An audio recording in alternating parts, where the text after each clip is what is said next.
Shalom God's Lovers, apa kabar? Jumpa lagi bersama saya Randy Chandradinata di dalam program Words from Heaven. Kita telah membahas mengenai luka hati, lalu bagaimana kita harus menyadari, menyembuhkan luka hati itu adalah tanggung jawab pribadi masing-masing. Lalu kita juga belajar bahwa kita perlu untuk jujur terhadap diri sendiri.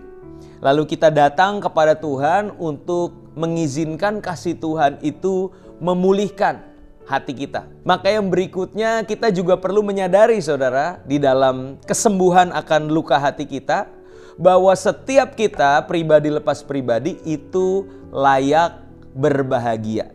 Ya, kamu layak bahagia.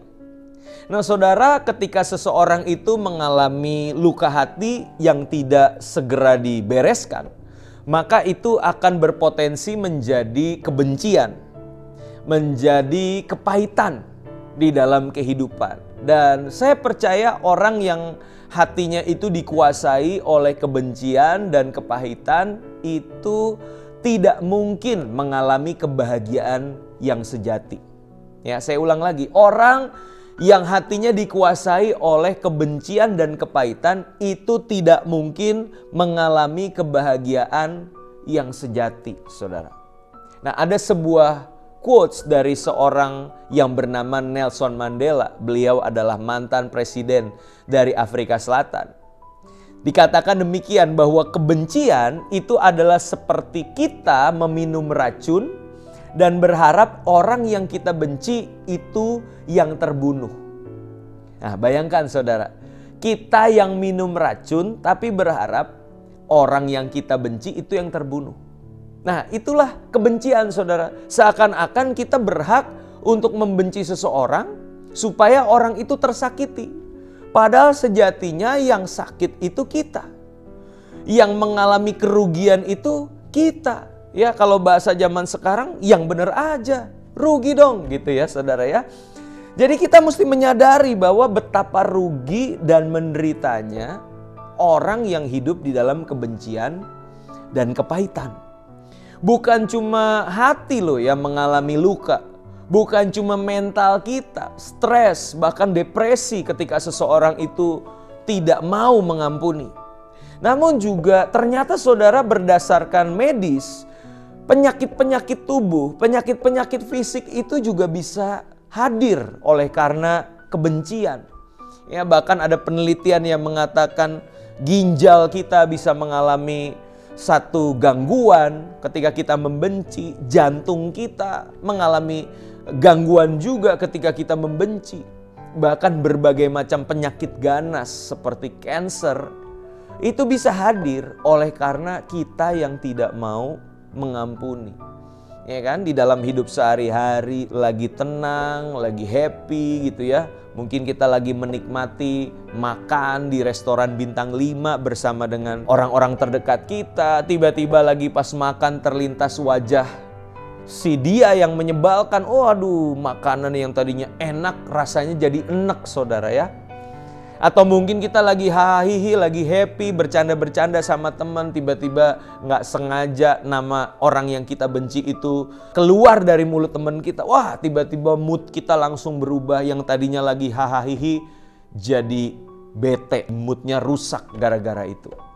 Nah, tentunya terlalu banyak saudara kerugian yang kita terima akibat membenci. Bahkan saya temukan saudara di dalam pelayanan, banyak orang, anak-anak muda yang punya potensi luar biasa di dalam melayani saudara.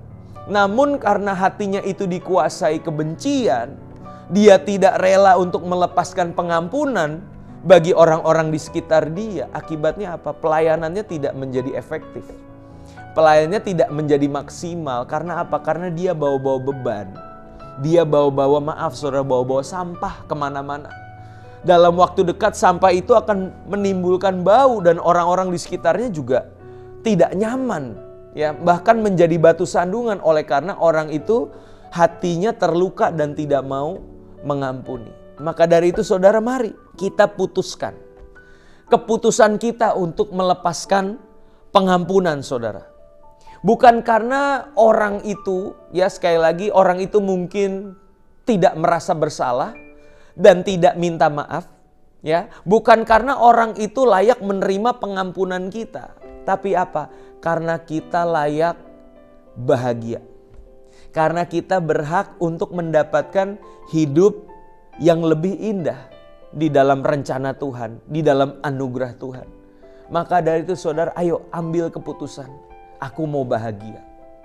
Aku mau hidup lebih baik. Aku mau hidup yang indah di dalam Tuhan.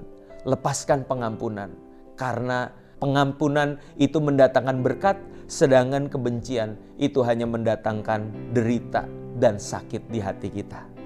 Mari kita satu dalam doa. Bapa dalam surga, kami percaya Engkau yang paling mengenal setiap anak-anak-Mu pada kesempatan kali ini yang mungkin masih belum rela Tuhan untuk melepaskan pengampunan. Masih ada sakit yang begitu membuat kami gak bisa melepaskan pengampunan. Maka dari itu kami berdoa saat ini dalam nama Yesus. Kasih Tuhan, Roh Kudus jamah, Roh Kudus pulihkan, Roh Kudus segarkan jiwa kami dengan kasih Tuhan. Sehingga kami mampu mengampuni orang yang bersalah kepada kami. Mari saudara ambil waktu sejenak. Sebutkan nama orang yang menyakiti hatimu. Ucapkan dari mulutmu. Sebut nama mereka. Dan ucapkan berkat bagi mereka. Tuhan Yesus, aku mengampuni dia. Dan aku lepaskan berkat bagi dia. Tuhan, Engkau yang jamah hatinya. Engkau yang berkati kehidupannya sehingga dia boleh diubahkan. Sehingga dia boleh mengalami kasih Tuhan dan mengalami pertobatan di dalam hidupnya. Bagianku adalah mengampuni. Bagianku adalah memberkati.